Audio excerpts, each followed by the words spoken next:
Good evening, my Real News Media TV family. Welcome back to the channel for another news update. And in the news this evening, Old Harbor Bay fisherman killed at home. The St. Catherine South police have launched an investigation into the death of a man in Old Harbor Bay in the parish on Tuesday night. The deceased is Davin O'Sullivan, otherwise called the Beanie Man, a 30-year-old fisherman of Budo, Old Harbor. Reports are that about 3:10 p.m., O'Sullivan was at home when explosions were heard, and the checks later revealed that he was shot and injured. He was assisted to the Spanish Town Hospital, where he was pronounced dead. No motive has been established for his death. The Old Harbor Criminal Investigations Branch is conducting a probe into the matter. 2 more arrests in relation to $47 million phishing scam at NCB. 2 more arrests have been made in connection with a major organized crime and anti-corruption agency's investigation into a multi-million-dollar phishing scam at the National Commercial Bank. 2 other men, including a member of the Jamaica Defense Force, were previously charged in the matter, which involves the theft of $47.5 million from bank accounts. Mocha, along with officers from the St. Andrew North Police Division and the Specialized Operations Unit, arrested the suspects in simultaneous operations in St. Andrew and St. Catherine on Wednesday morning.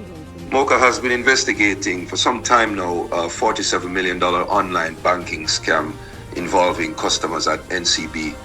This morning, our agents went to 2 locations, one in Portmore and one in Havendale, and arrested 2 more suspects linked to that crime. We also seized a number of evidentiary items which we believe will aid in our ongoing investigations.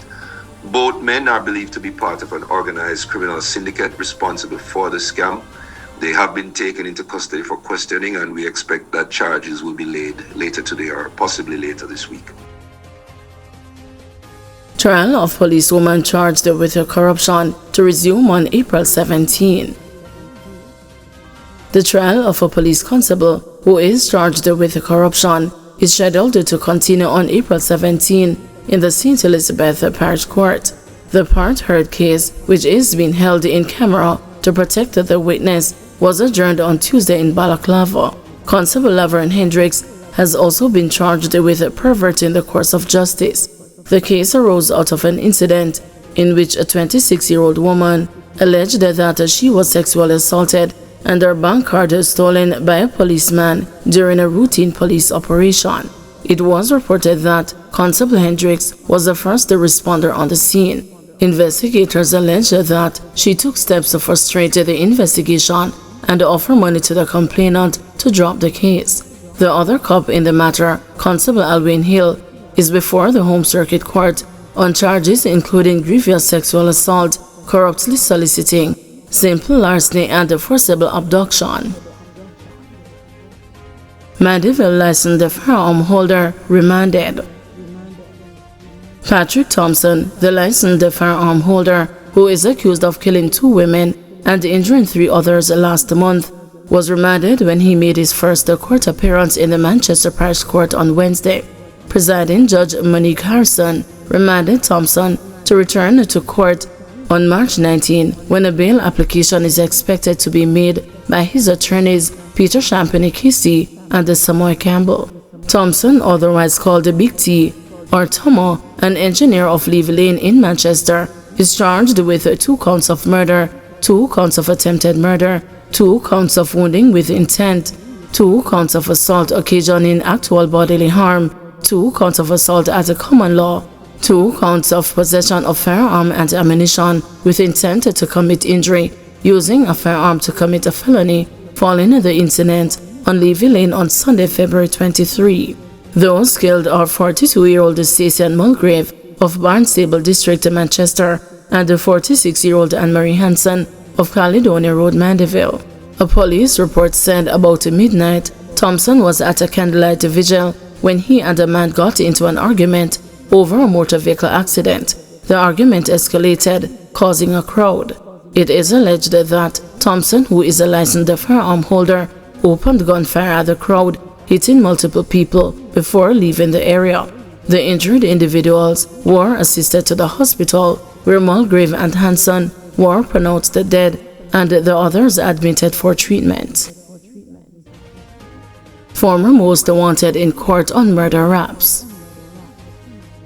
Once identified as the St. James Police Division's most wanted criminal, 26-year-old Nikila Lewis from Bugs Bunny in Lilliput appeared alongside Delaney Duncan before High Court Justice Judith Pusey in the St. James Circuit Court on Monday.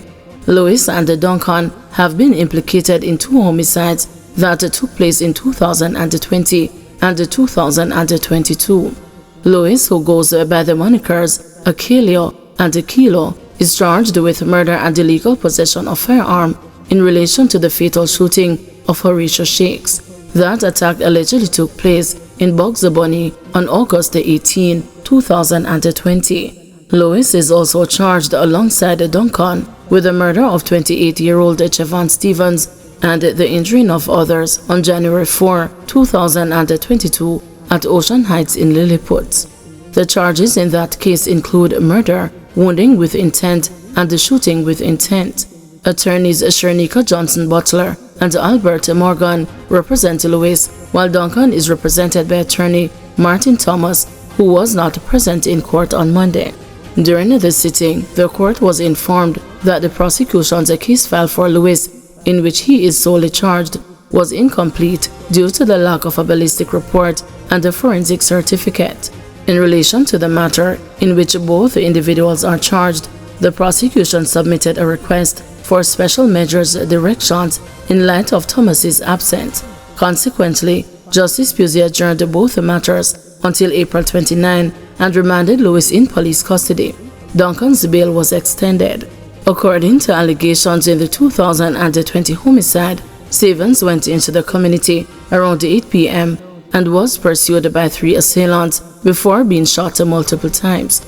Investigators say the gunmen also fired on a motor vehicle with 3 occupants before leaving the scene.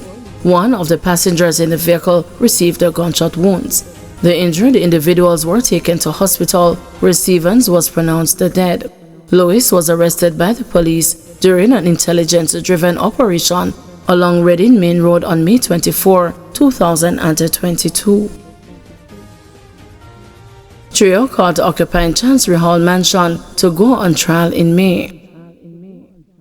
A trio charged with malicious destruction of property after they were caught occupying a mansion in Chancery Hall, Kingston, where 10 locks worth $40,000 were damaged and replaced, are set to return to court in May for trial. Appearing before the Kingston and the St. Andrew Parish Court on Tuesday, one of the accused, Alwyn Edwards, told the senior parish judge Sanchia Burrell that he was forced to move into the mansion. According to court documents, the complainant, who is the owner of the home, who resides elsewhere, received a call indicating that her home had been broken into. Upon arrival at the mansion, as described by prosecutors, with the police in tow, she found the 3 accused, Edwards, his sister Debbie Ann Richards, and his girlfriend Lisa Peterkin, living inside. Up to 10 locks that had been purchased by the complainant had been cut off and replaced, the court heard.